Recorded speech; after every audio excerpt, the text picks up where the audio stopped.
Hi guys, welcome back to the channel. Now for today's video, I thought I would do a historical romance recommendations video specifically for romances that make you feel good.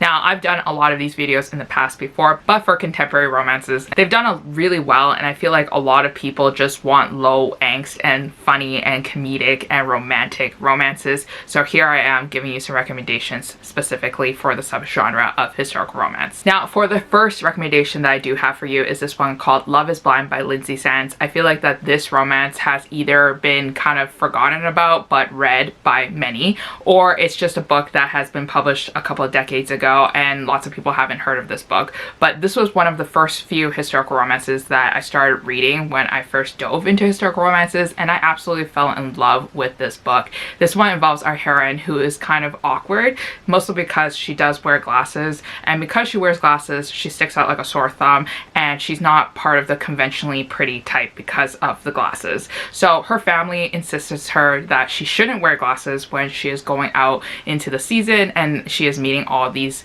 suitable suitors. And so she ends up getting herself into a lot of trouble by kind of falling all over the place, tripping over things, and also stepping on a lot of people's toes. So then in walks our dark and mysterious hero who has his secrets of his own, and that could possibly make him blind too as well. And so I thought that this book was super clever, it was super funny, and it was just lovely to read, and it's definitely something that made me smile when I finished the book. So I highly recommend you to check this one out if you haven't read it yet already. Now the next book that I want to recommend is a book that I don't have it physically with me right now because I lost it somewhere on my shelf, but it's called A Duke in Shining Armor by Loretta Chase. Now this one was such a fun one. This one was a delight. This one involved our heroine who was trapped in a marriage of convenience. It's the day of her wedding night and she is expected to walk down the aisle. She's expected to wed this beautiful duke, but she can't do it because she just hates the duke so much, because the duke has this horrible reputation of being a womanizer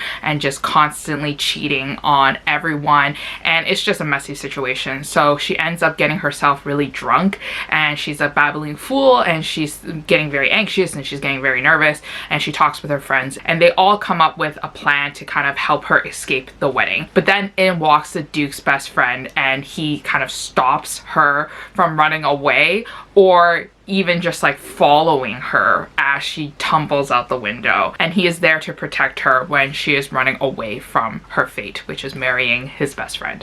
So the hero is actually the duke's best friend, so there's a little bit of light angst because obviously our hero is trying to not offend his best friend, the person that he has relied on and that he really cared for all these years, but at the same time he knows that he really likes our heroine. I thought this one was super fun because there's just so many situations where they get themselves into trouble because obviously she is running away with little money in her pockets and she is kind of coming into terms with herself. And then also I just liked our hero kind of chasing after her and following her around because she's such a troublemaker. So definitely recommend you to check this one out if you guys are looking for kind of like a forbidden fun romance. So the next recommendation that I have for you is this one from Sophie Jordan, and this one's called The Scoundrel Falls Hard, and it's part of the Duke Hunt series. Now I really like this one. I feel like a lot of people either liked it and thought it was okay, or a lot of people just never read it because Sophie Jordan is kind of like a hit or a miss author. But I really enjoyed this one because it followed kind of like an unconventional trope.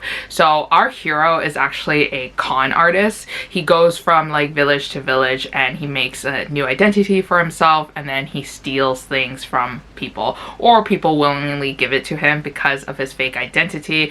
And soon the village that he raids, or the village that he fools, catches up onto his tricks, and they want to hang him for like everything that he has done and all the crimes that he has committed. And then in walks our heroine who is a local blacksmith. Yes, she is a female and she is a blacksmith, which is so intriguing and it's so fun. And our heroine can't just like watch this man die, so she decides to kind of like fool everyone and trick everyone and saying that he is actually her betrothed, and then they're set to marry. So like, please don't kill my husband.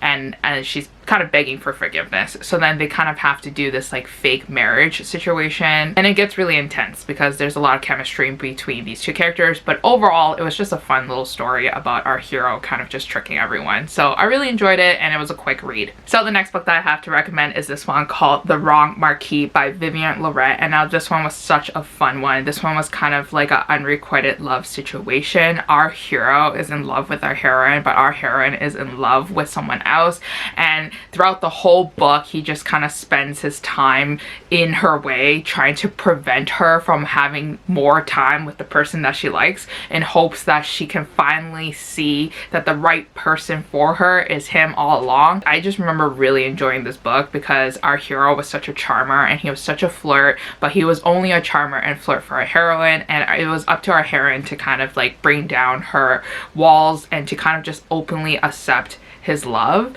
and to realize that he is the one for her. So I really enjoyed this one, and this one is part of the Mating Habits of Scoundrel series, and it's definitely one of my favorites out of the series. So the next book that I have to recommend is this one called Tall, Duke, and Dangerous, and this is part of a Hazards of Duke series from Megan Frampton. Now this one I remember just adoring so much because our hero is a brute. I don't know why, I just love heroes who are just very male, very alpha, very protective, and somebody who just thinks less of themselves because they think that they're more bronze than brains. It just always makes me feel sorry, but like also makes me feel like that they're just big teddy bears, and big misunderstood teddy bears at that. So our hero is a duke, and everybody thinks that he's super dangerous because he's like a fighter and he just gets angry a lot, but the one person that he really is soft and really caring and sweet towards is our heroine, who just so happened to be a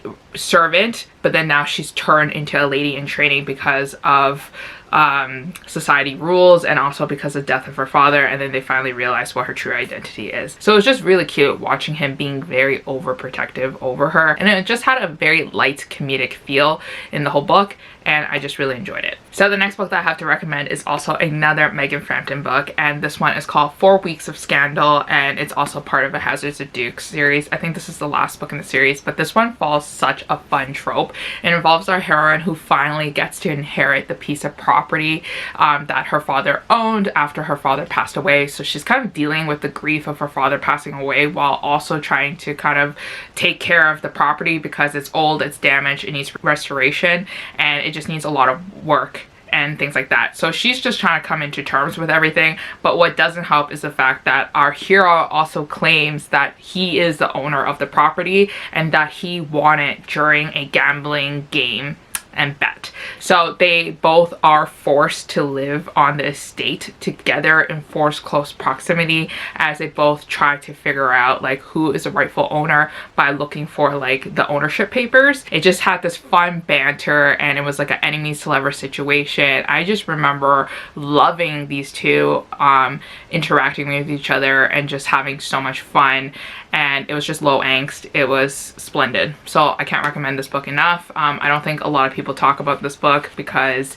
it's just one of those books that kind of fall on the sidelines when it's like the 5th book in a series. Okay, so the last book that I have to recommend is also another Sophie Jordan novel. This one is called The Rake Gets Ravished, and it's part of the Duke Hunt series. Now this one started off really strong and I really enjoyed it, but it does get a little bit slow towards the middle and towards the end, but I wouldn't say it's like a painful slow. I would say it's like a warm, comforting slow because it's slow burn. So it essentially follows our heroine who is trying her best to take care of the whole family after her parents died, but it doesn't help the fact that like her brother just keeps gambling and just keeps like losing money and is not doing his job, and he's not fulfilling his role of like the male person on the estate who's in charge of taking care of the family. So she finds herself doing his job a lot of the times, and one time her brother daughter ends up losing like the ownership papers for the property,